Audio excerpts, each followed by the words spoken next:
Today I wanted to share some really practical ways to kind of teach your toddlers how to entertain themselves. And for any of you who haven't met me personally and might have this idea that maybe I'm like some Pinterest or Instagram perfect mom, last night my husband and I were doing some chores outside, walking around doing some stuff, and my daughter, who is 1 and 5 months, walks over to me holding a diaper, and it is her diaper, and she's kind of making all these ooh, yuck noises, and she then shows me the diaper and it has poop in it. And so I just shared this story to say that I am no expert when it comes to all these things. She is in the background right now trying to take a nap, so if you hear her, that's what's going on.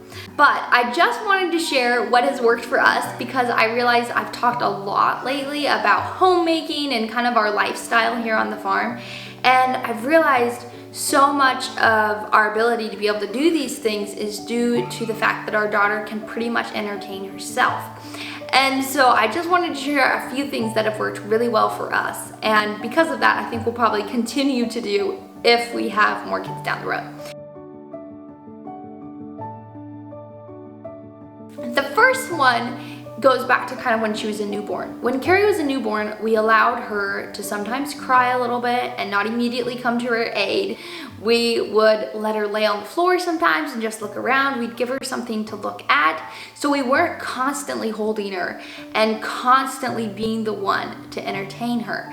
And I think from a young age, doing that kind of helped her learn to self-soothe herself and to kind of entertain herself, and realize that we weren't always going to be there to provide every single source of her entertainment. And so along this line, I wanted to read this quote that I love that says, "It's not what you do for your children, but what you have taught them to do for themselves that will make them successful human beings." And this is by Ann Landers. And I know nothing about this person, but I did read this quote on Pinterest and I was like, that is really good, because that's kind of our aim, teaching our daughter how to do things herself. And so she's not dependent on another human being in order to succeed. So that being said, I totally think that even as a toddler, if your child's slightly needy, Carrie goes through needy phases too, and I think that's totally normal. You can continue to train and work on them to teach them to be more independent. Tip number 2 is creating an environment that encourages them to be able to play by themselves. And so a way that we've done this is we have a toy box in our living room that I pull out whenever Carrie starts to get restless, that she can go to and play with at any time. We like to have a lot of toys around that involve some type of learning. So maybe they're a book, so she's learning her colors, she's interacting with different pictures, she's learning about the animals, or she really likes like blocks that stack on top of each other and she pretends to count them even though every block is 3.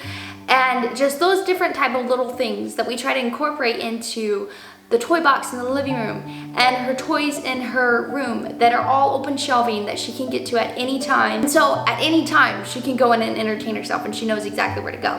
And so I think that works really well, having your toys in a really accessible spot and having toys that kind of encourage interaction between your kid and whatever it is that they're doing and kind of cause them to learn at the same time.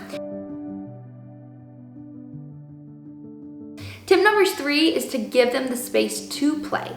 And so sometimes Carrie does want to be entertained. And so if I don't have time to entertain her and sit down for half an hour and do something with her, then I'll just go in there for a couple of minutes and kind of, oh, Carrie, look, this is your baby, you know, put it in its bed, do those type of things.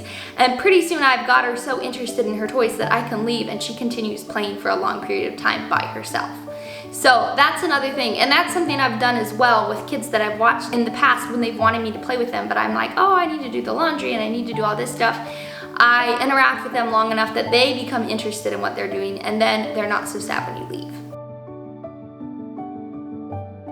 Number 4, this is one of the most critical and important ones in my opinion that I do every single day, and that is that oftentimes us moms don't have time to just constantly be playing and interacting with our kids, even though they need attention, they need interaction. And so instead of me constantly having to put aside all the jobs I need to get done and tasks I have at hand to play with my daughter, I involve her in them. And this is like so important and has worked so well for us. And she's actually, I think, even happier helping me with a task than me playing a game with her, because she feels good about herself afterward, and she feels like a success, and she feels like she helped what she did. And so I have her help me unload the dishwasher in the morning. I have her help me load the dishwasher back up. I have her help me empty out the dryer. I'll have her help me pull weeds in the garden. I'll have her constantly be doing stuff with me. We bought her a broom so she can sweep with us. And those type of things make it so I'm still totally able to interact with her and have these learning moments with her and spend quality time with her, but I'm also still not having to put aside the things that I need to get done in order to have my home function well. And she absolutely loves it. Even sometimes when she has a bad attitude or she's kind of on the verge of just needing to go to bed or in a really bad mood, if I give her a task to do, her mood immediately changes. And you can see she all of a sudden feels like she has purpose and she's fulfilled and she's happy. So that is the biggest tip I can emphasize.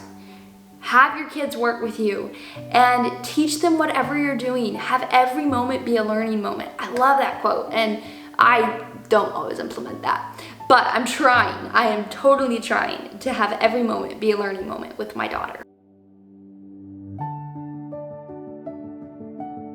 Number 5, have more jobs that you can do outside. And I realize if you live in an apartment, this isn't really so much an option. But here, gardening has become so much more of a thing to me, and farming has become so much more of a thing to me since having a child, because I can finally feel like I'm still getting something done and I'm not constantly having to entertain my kid. And she's learning so many valuable things beside me. And so rather than spending all my time inside trying to keep the house clean, which is just kind of getting messed up because she's making so many messes right behind me, I take her outside and let her play in a little bucket of water, or let her pull weeds with me, or let her play in the pea gravel while I'm weeding the garden. And this way she's totally entertained, but I'm still getting something done that stays done for a longer period of time. And so that has just been a wonderful thing. And I've been finding myself getting outside more and more because it keeps her so well entertained. She's talking in her bed. Number 6, try to have a minimum amount of screen time or none at all if possible. I'm really blessed. I'm able to stay home with my daughter, and so I'm able to get a lot of things done throughout the day that I wouldn't be able to get done if I just came home at 6 in the evening and had to make dinner and clean the house and put her to bed. And so I don't do any screen time with my daughter. And being able to limit, if not totally alleviate, screen time and a lot of phone time and stuff with your toddlers and with your little kids helps them be so much more content with the toys and with playing outside, because really TV, you can't compete with it. It has all the sound effects, it has all the perfect lighting, it has everything a kid wants.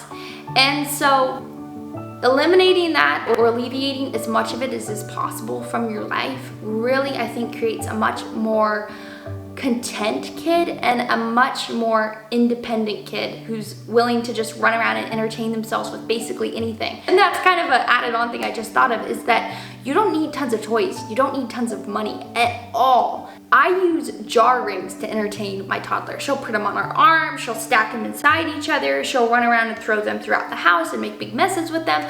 I give her plastic Tupperware containers, all those type of things, and she loves them, and it costs me no extra money.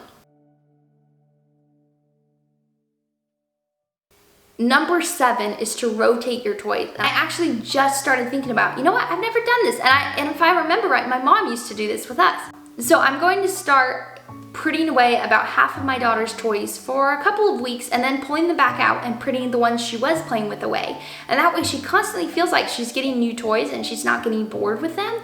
But we're not going out and buying anything new. We're not getting anything new. We're just rotating the toys that she has.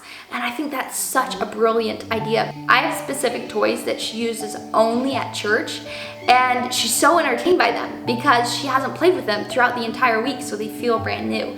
And so that works really, really well. And I'm sure the rotating of toys will work really, really well as well. Number 8, let them get dirty. I know this seems counterproductive because here you're trying to get your little kid to entertain themselves so you can get lots done. But last night, after she had taken off her poop diaper and I had ended up wiping her off and then letting her just run around naked outside, she was picking up ash from an ash pile and just sprinkling it on her head. and she was just having so much fun. And I gave her a bath and washed her up later, and she looked like she was, had never done it. But I let her get caked in dirt because I'm getting caked in dirt constantly. And yes, it does make you have to do laundry more often and sweep your floors more often. But I find I still have so much more time letting herself entertain herself by getting all dirty. And I think it makes a stronger immune system personally than constantly being like, no, Carrie, don't do that, and don't touch that, and don't play in that. I mean, everything I do outside, she just gets a total mess in. And at the end of the day, I wash her up. She goes through about 5 outfits a day, or she just runs around basically naked. And I prefer that over constantly telling her, Carrie, don't get in the dirt, don't get dirty, don't touch that, all that type of stuff. So that's for you to decide. I say let your kids get dirty, let them build a strong immune system, and let them have fun. Last, and I mentioned this before, is to view every moment as a teaching moment. And this is convicting for me because I don't do this, but I'm trying so hard because I realize every single thing I do throughout the day, I could be teaching Carrie about. I could be telling her, I could be allowing her to help me.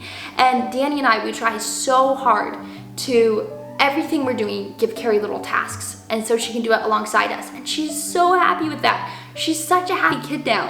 And I don't think she would have naturally been that way. She was really colicky the first year. She cried a lot. She was just, I felt like a really hard baby. But we've gotten to this stage where I am just in heaven. I absolutely love this stage we're in. I absolutely love being a mom. It is so much fun.